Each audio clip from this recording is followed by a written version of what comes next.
Hey everybody, so today I am in Fermilab, a place that is both a lab and a very large nature reserve.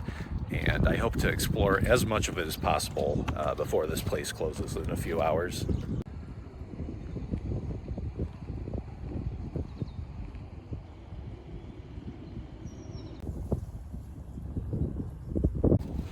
Fermilab is one of two major physics laboratories that's in the Chicagoland area.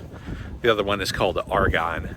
But Fermilab is the one I'm more familiar with because I actually have a bit of family history here. I have two family members who have worked here in the past, and I was considering working here myself at some point. I also have been here many times, many of which were when I was a kid and growing up. So yeah, this place has a special place in my heart, and I'm hoping to see parts of it that I haven't seen before. And also I am walking through some mud, which is not good.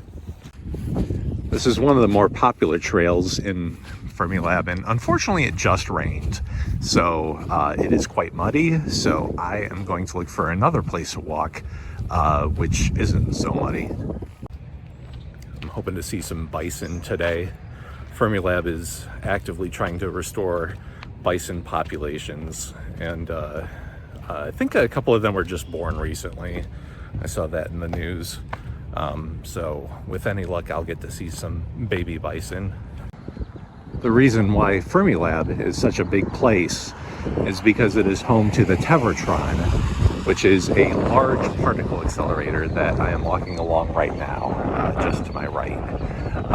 And I think it's like 3-ish miles in circumference. So if I were to walk along the whole thing, it'd take like an hour or so. I'm not sure how close I'm allowed to get to it, but this is the edge of the particle accelerator that I was talking about. And most of it is underground. So yeah, it's not really visible from here, but you can just imagine a particle accelerator under that hill. And that's where it is. I kind of picked a bad day to record this. The wind is pretty brutal today, and I don't have one of those microphones that silences the wind, but oh well. So the idea of a particle accelerator is to accelerate particles, specifically subatomic particles like protons. And when they get accelerated to nearly the speed of light, they'll eventually collide with another subatomic particle and they'll explode. And during this explosion, there's a very brief moment where we see what sort of particles go inside a proton, or whatever it may be. And those are like kind of thought to be like the true building blocks of the universe. And that's what they're hoping to discover with all this stuff. Good news, I found the bison farm, and luckily there's one right over here. Let's say hi to him.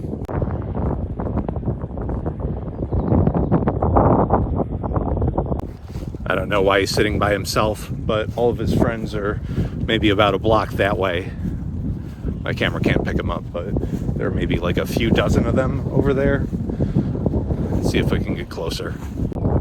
Honestly, I have no idea if this is a place I'm allowed to be in or not, but I guess if it's not, I'll find out. I should mention that most of Fermilab is open to the public pretty much every day, but some parts of it are not. Some parts of it are only for employees. And I guess we're about to find out if this is one of those spots. This is about as close as I'm getting to the rest of the bison herd. There are a few fences separating me from them. Sadly, we did not get to see the baby bison today, but at least we got to see that one bison. I'm happy about that, even if he did smell like shit. I should mention that the particle accelerator that we saw actually hasn't been in operation since 2011. And part of that is due to budget cuts. But a bigger reason is because of CERN, which is Switzerland's particle accelerator. That's the one that discovered the Higgs boson back in 2012. And so their particle accelerator is much bigger, which makes a difference because of the law of centripetal acceleration. So acceleration, or centripetal acceleration, A, is equal to v squared, the velocity squared, over r, which is the radius. And if you're able to have a bigger radius, that means you can have bigger velocity. And that translates to higher energy particles, which means that the explosions are bigger, which means that they're able to discover more shit. We're coming up on the opposite end of Fermilab over here, but there's one place I wanted to check out in particular.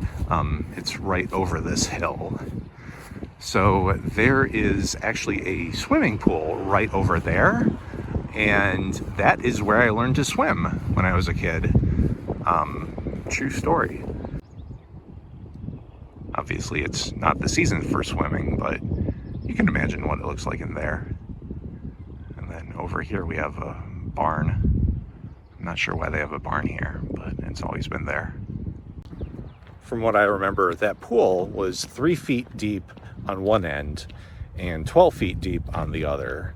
And as a kid, I felt very safe in the 3 feet area, but not so safe in the 12 feet area. And that is because I am shorter than 12 feet tall. I never noticed how much of Fermilab is just empty. It's got its cool stuff to check out, but most of it is just farmland.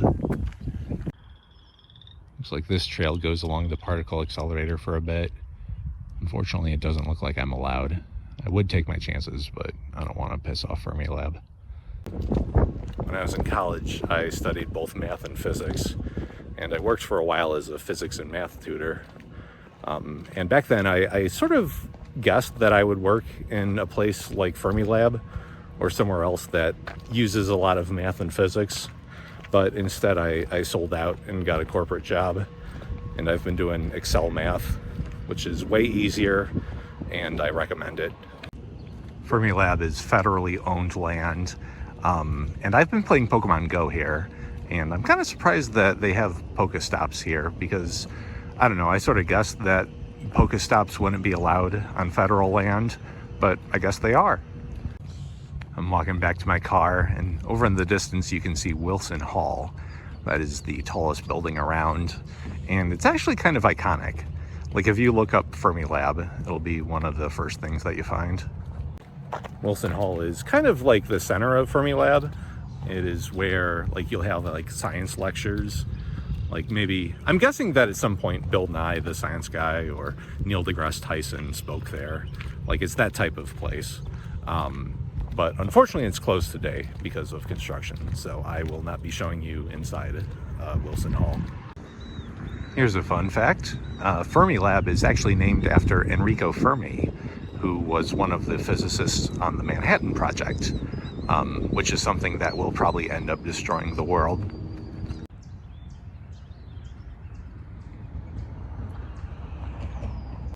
There's a chipmunk over there on that branch. Holy shit, it's a chipmunk. It's moments like this that I wish I had a better camera.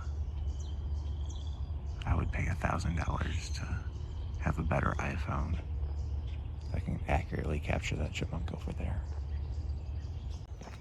Well, the chipmunk ran off, but he stayed there for like 40 seconds, which is, I think, like the longest I've ever seen a chipmunk stay anywhere. That's about it for my time at Fermilab. I'm gonna go do something else. See ya.